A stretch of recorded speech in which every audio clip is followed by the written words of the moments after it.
2. Teach us. Okay, audience. You want to increase the audience's knowledge along with deepening and reasoning about the topic. The audience should be able to understand the knowledge you are giving them and find ways on how it can benefit them as well. Before you start your speech, you want to gather the audience's knowledge and interest and adapt your speech accordingly. For example, if your audience is more familiar with Republic, then rather than democracy, you want to talk about the insides of the Republic. If you were to talk about democracy, you would spend most of your time explaining the measures itself. So, speeches. When you're talking about a subject, you want to offer new information that you've never heard of before, like something that will make them. I don't know how to really explain. Just make some yeah. When you talk about new and fresh information? Yeah, new Did you catch yeah, Lieutenant? Bring up something new that they never heard before. Did you catch Lieutenant Dan? Yeah, I did. You survived it, bro. You survived. There you go. That's unbelievable. The guy's gonna be a multimillionaire. That's something new and fresh, but nobody really knows who he is yet. Yeah. They're getting out there. So if you give them something old, then they're just not gonna really pay attention. Yeah, usually.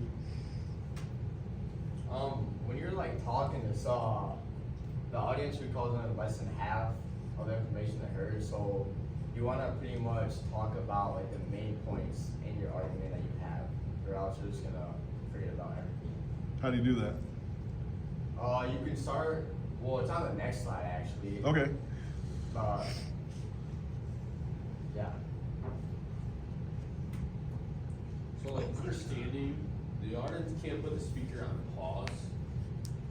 So help them stay on track with basic speech making techniques, for example, not using your ass, making it intrigued, like J-Rod, talking with J-Rod or talking with the whole group.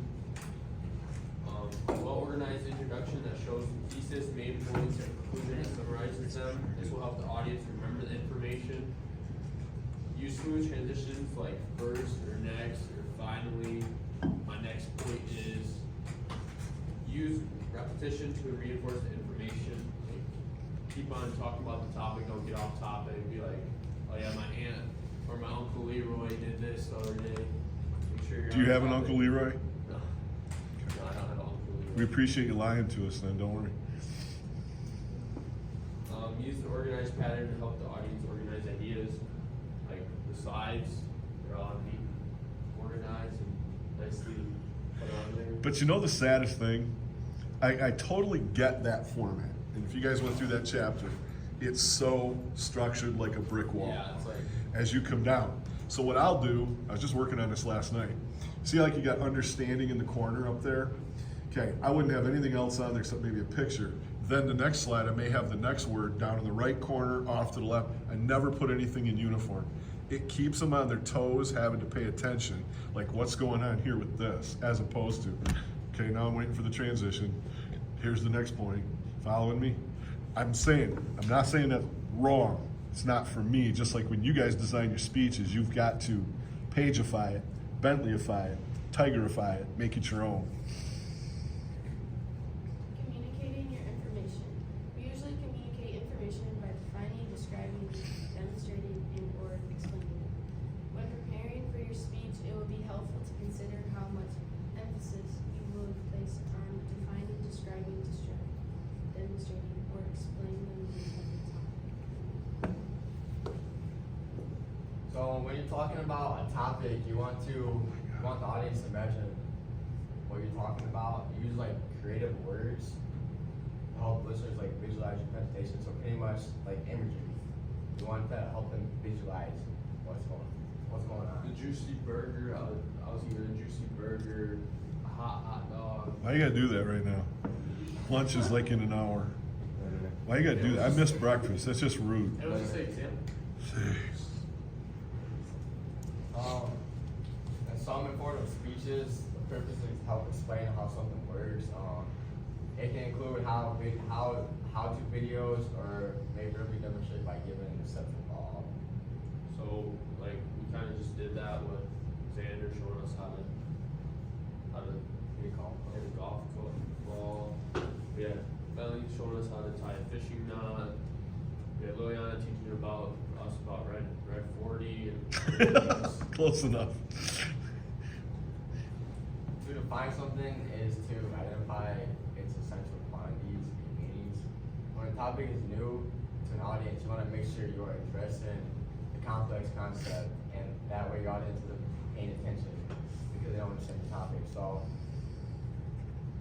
you pretty much just want to just keep on talking about new stuff that they never heard before, because if you don't, they're just gonna get bored. Like if you just keep on talking about the same stuff, it just gets old and boring and lose focus.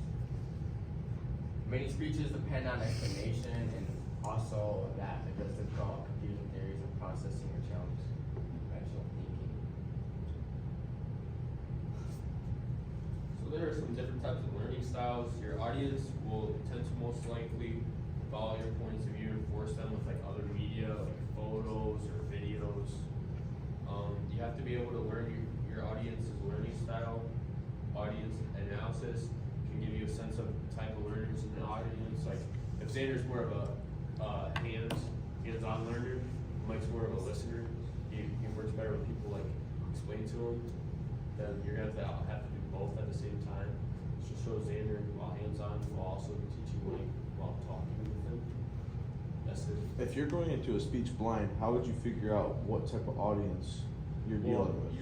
You start it off, and if you see like J-Rod, for example, is like looking right at me right now, I let you see that he's more of a listening type of person. While Hayden back there is like, I'm bored. I want to do something hands-on. So what do you do to pull them in? Well, you could like do visuals, like pictures, charts, tables. You guys have visuals in this? Just checking. No, this is. But, Probably why he's bored.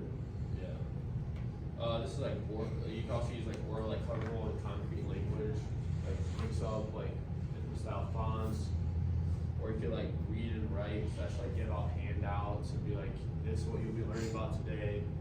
Hi, introduce yourself to them before you even get up there and start your speech. So what would you do if you've got an audience of 150 court stenographers? You know what those are? When you're in a courtroom, the person that sits up front, typing every word, getting it for court records. That's where I'm at tomorrow for an hour and 15 minutes. How would you analyze that audience? The topic is, how do I reach my greatest potential? Well, I mean, if you have 150 people sitting there like that. They're not doing that. Oh. They've been up there all week partying and going to a conference and golfing and having fun. There's a neon party tonight I'm invited to with free food and drinks.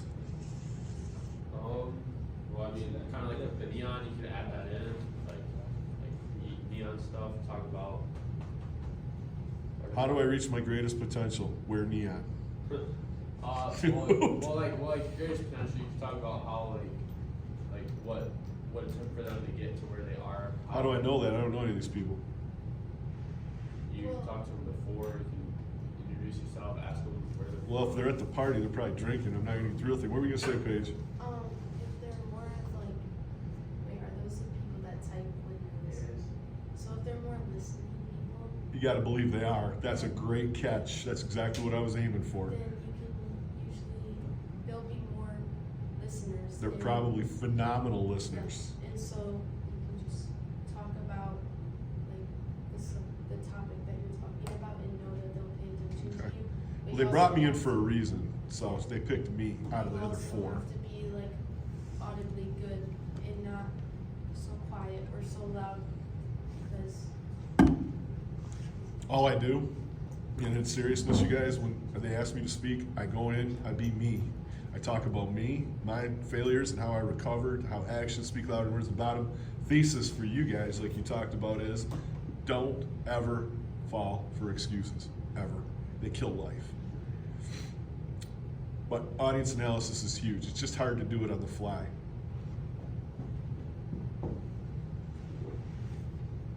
That is it, but like in class we did our info speeches, what some of us did, and most of us have showed how to like keep our audience involved. Like Xander with the golf clubs, obviously. Page pitching. Page pitching. Yep. Teaching us how like actually hard it is. Almost killed Xander a few times. Xander almost died. Nope, I agree. So, did any of you guys really adhere to that system that you read, that you were going through, that you're teaching us? Why? What'd you say?